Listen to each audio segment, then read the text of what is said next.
Bonjour, je fais une petite vidéo concernant les 16 iPad plus 1 mètre, qui est mon iPad Pro, connecté à la petite box Linux,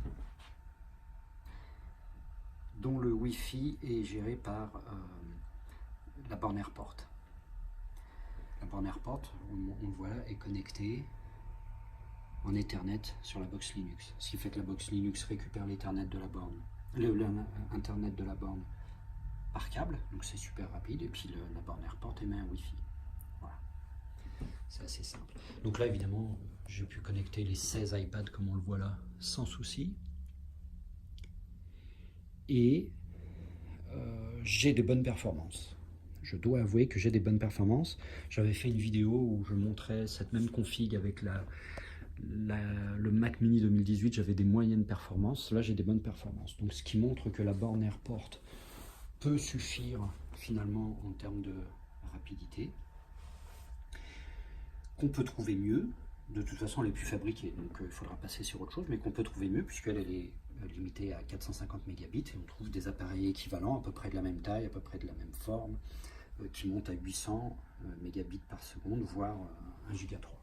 Donc là, je pose mon iPad maître ici, on voit un peu les deux iPads élèves en dessous. Je vais changer de lame, donc je vais prendre celle-ci par exemple, afficher l'image, synchro. On voit qu'en 4 secondes, il y a 16 iPads quand même, hein. Alors je n'ai pas pu tous les montrer là, mais on voit qu'en 4 secondes, tous les iPads sont synchro, puis là on voit c'est quand même fluide. Il faut bien penser qu'il y a 16 iPads. Et il faut imaginer, si on trouvait un appareil pour remplacer la borne AirPort un peu plus rapide, on gagne encore en rapidité. Voilà. Je vais changer de lame, je vais prendre celle-ci, tiens.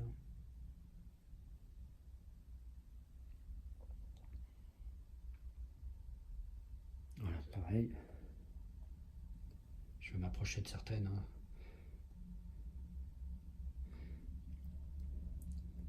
Alors après, évidemment, quelle est la limite? Est-ce que c'est 16? Est-ce que c'est 18? Est-ce que c'est 20? Est-ce que c'est 30? Je ne sais pas. Il faut se dire que plus on rajoutera d'iPad, plus ça fera des petites saccades comme ça, et puis plus les 3-4 secondes du départ seront longues, puisque c'est effectivement là où le premier lot d'images arrive. Après, voilà. Donc là on voit que c'est largement utilisable. Je me rééloigne un petit peu. C'était un peu la question qu'on se posait. Donc le NUC Intel est tout à fait utilisable pour ce genre d'opération. Je vais approcher l'appareil pour que vous voyez le niveau de bruit qui est faible.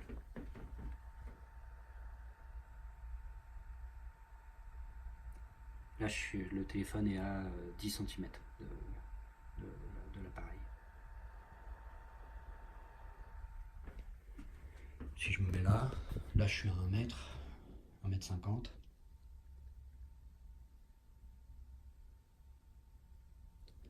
Alors, voilà, il existe des appareils équivalents qui n'ont pas de ventilateur, qui feraient aucun bruit, sachant qu'effectivement un Mac Mini fait un peu moins de bruit, mais quand le Mac Mini chauffe, il souffle quand même. Mais il fait moins de bruit dans l'ensemble, c'est-à-dire qu'il faut vraiment qu'il soit surchargé pour faire beaucoup de bruit. C'est ça son avantage. En trouvant des appareils un tout petit peu plus volumineux que cette petite box, on aurait sûrement moins de ventilateurs. Mais surtout, les machines que j'avais montrées chez PCVR, qui n'ont pas de ventilateur, seraient peut-être la solution.